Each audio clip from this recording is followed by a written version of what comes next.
कि जो वरिष्ठ केंद्रीय मंत्री या मुख्यमंत्री, कहा गया कि मुख्यमंत्रियों को नहीं रखे और इसलिए शिवराज सिंह चौहान को भी नहीं रखा गया क्योंकि योगी आदित्यनाथ को भी बाहर रखना था। लेकिन क्या ऐसा है?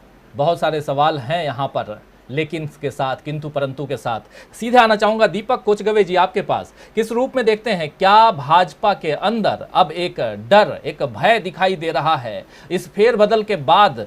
क्या जो भय है, जो डर है, वो और सामने आया है?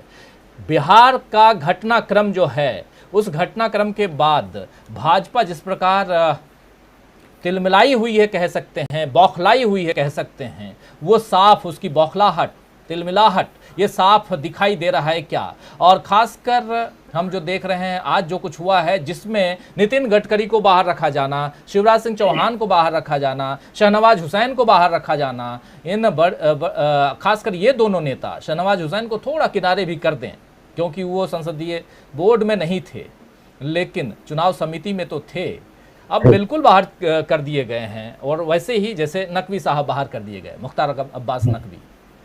तो क्या एक अपनी रणनीति पर भाजपा चल तो रही है, लेकिन अंदर खाने जो डर है वो भी दिखाई दे रहा है? किस रूप में देखते हैं आप बिहार से लेकर के दिल्ली तक कैसे हिली हुई है भाजपा, जरा बताइए। देखिए, ऐसा है कि अभी राकेश पाठक जी ने जो बहुत विस्तृत जानकारी दी आप लोगों को, और अभी जो स्थिति है, आपने एक नाम लिया था बीच में, राजीव जी।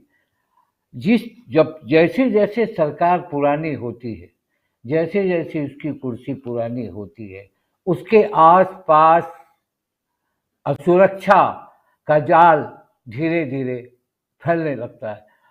और बिहार में जो घटनाक्रम हुए, जिसका इंतजार था बहुत से अपोजिशन पार्टी को, बहुत सारे लोगों को, कि कम से कम रथ के आसपास तो कोई आए।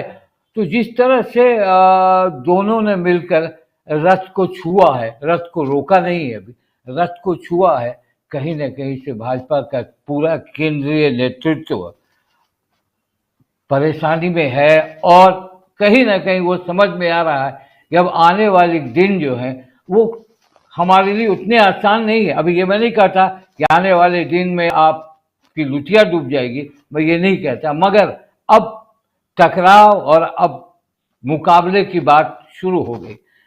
जहां तक बिहार से लेके केंद्र की बात कर रहे हैं, तो मैं बिहार में तो जो अभी चल रहा है, बिहार के तमाम लीडरों, भाजपा के सारे लीडरों की बैठक जो बुलाई गई थी दिल्ली में, उसमें आपको देखिए, बिहार में आप नीतीश के खिलाफ रन करेंगे, मगर बिहार के किसी भी नेता, भाजपा नेता पर आपको विश्वास नहीं है। आपने सेंट्रल पार्लियामेंट्री बोर्ड या इलेक्शन बोर्ड में आपने बिहार का एक भी वो व्यक्ति को नहीं रखा जो कम से कम आपको लड़ाई लड़ने की बात बता सकता था, वो लड़ सकता था। आपने भूपेंद्र यादव को बिहार के प्रभारी के रूप में जो है उनको रखा। तो अब बिहार के सारे भाजपा के नेतृत्व, अब शाहनवाज थे, शाहनवाज को आपने किनारे किया। उसकी वजह मैं बता रहा हूं, शाहनवाज को किनारे करने की वजह यह है, शाहनवाज और नीतीश कुमार की जोड़ी बड़ी अच्छी जमने लगी थी बीच के दिनों में, और दोनों एक दूसरे की बड़ी तारीफ कर रहे थे। और शाहनवाज हुसैन उद्योग विभाग का कोई भी प्रोग्राम करते थे तो बिना सीएम के प्रेजेंस के नहीं करते थे, और भरी सभा में सीएम के बारे में विकास पुरुष और ये सारी बातें करते थे, और सीएम भी उनका पीठ थपथपाते थे और कहते थे कि शाहनवाज हुसैन बहुत शानदार काम कर रहे। इधर भाजपा का एक वर्ग कहता था कि अब लगता है कि अब नहीं चलेगा नीतीश कुमार के साथ। इधर शाहनवाज बोलते थे कि अभी 25 तक हमारी सरकार रहेगी इस विकास पुरुष के साथ।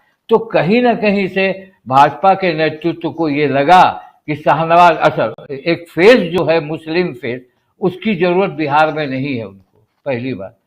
और उसकी जरूरत ऐसा नहीं है कि उनके जाने से वो फेस आ जाएगा, वो लोग आपके तरफ आकर्षित हो जाएंगे, वो वर्ग, वो नहीं होने वाला। तो इसीलिए शाहनवाज हुसैन को एमएलसी रहने भर दिया गया। अब वो 25 के 12 जनवरी तक एमएलसी हैं, भागलपुर संसदीय क्षेत्र की लड़ाई लड़ने की कोशिश में है। अगर वहां नहीं मिलता है तो 25 में वो विधानसभा का चुनाव लड़ने की कोशिश में है। तो अब उनके रास्ते धीरे धीरे, मुख्तार अब्बास नकवी एकमात्र थे, वो हटे, अब उसके बाद शाहनवाज भी हट गए। तो मेरा यह कहना है कि 3 नाम आपने लिया, नितिन गडकरी, शिवराज सिंह चौहान और योगी आदित्यनाथ। तीनों से बीजेपी के शीर्ष नेतृत्व को खौफ है, ये तीनों हमारे अल्टरनेटिव है। कहीं नितिन गडकरी का बेबाकी, उनका काम करने का स्टाइल, डेवलपमेंट पर बात, खुला खुला बात कर देना, ईमानदारी, जैसे आपने कहा कि लगभग 8 वर्षों तक उन पर कोई आंच नहीं आया, तो उनकी जो लोकप्रियता है वो है। लोग कहते हैं कि एक विकास का काम करते हैं, रोड का जाल फैला दिए। शिवराज सिंह चौहान के बारे में आपने बताया, राकेश जी ने साफ बताया कि वो अल्टरनेटिव हो गए थे और 20 साल, लगभग 18-20 साल तक वो उनका नाम भी आया था। उनसे भी खतरा है नरेंद्र मोदी के टीम को, गडकरी से भी खतरा है नरेंद्र मोदी टीम को, और योगी आदित्यनाथ, जबकि आपने यदुपुरा को लिया, क्योंकि उनके पास उनके वर्ग का 18% वोट है आपके पास, कर्नाटका में चुनाव है, आप आसाम में सोनोवाल क्या है नाम बोला मैं, उनको आपने लिया, तो आप योगी आदित्यनाथ को क्यों नहीं लिया? तो कहीं न कहीं से डिफेंसिव मूड पर है और बचाव के राजनीति करना चाह रही है मोदी के जो आसपास के लोग हैं। जैसे आपको याद है कि बहुत सारा सीट खाली था सुषमा स्वराज के मर जाने के बाद, दिवंगत होने के बाद, जेटली के होने के बाद, वेंकैया नायडू के उपराष्ट्रपति बनने के बाद, इस तरह के कुछ सीट खाली थे। और जेपी नड्डा 2020 में आया था, अभी तक उन्होंने ये इसका पुनर्गठन नहीं किया था, मगर ये पुनर्गठन बीजेपी में कुछ मरमरिंग जरूर लाएगा। और बिहार में जिस तरह से आपने एक भी लोगों को नहीं लिया, तो बिहार का जो जुनून है वो भूपेंद्र यादव से नहीं चलेगा, वहाँ के लोकल विधायकों से चलेगा, लोकल लीडरों से चलेगा। उनको आपने हाशिए पर डाल दिया, हाशिए पर रख दिया है। सुधा यादव हैं रेवाड़ी से और हरियाणा से, उनका नाम भी इसमें है। और कहा जाता है कि राजनीति में स्थापित करने में सुधा यादव को प्रधानमंत्री नरेंद्र मोदी का बहुत बड़ा योगदान है। तो ये पूरी की पूरी टीम प्रधानमंत्री नरेंद्र मोदी की है, ये मान के चलिए। लेकिन प्रधानमंत्री नरेंद्र मोदी की टीम में नितिन गडकरी का नहीं होना, शिवराज सिंह चौहान का नहीं होना, योगी आदित्यनाथ का नहीं होना और साथ में शाहनवाज हुसैन का नहीं होना बहुत कुछ कहता है। जरा यही समझने की कोशिश करेंगे प्रोफेसर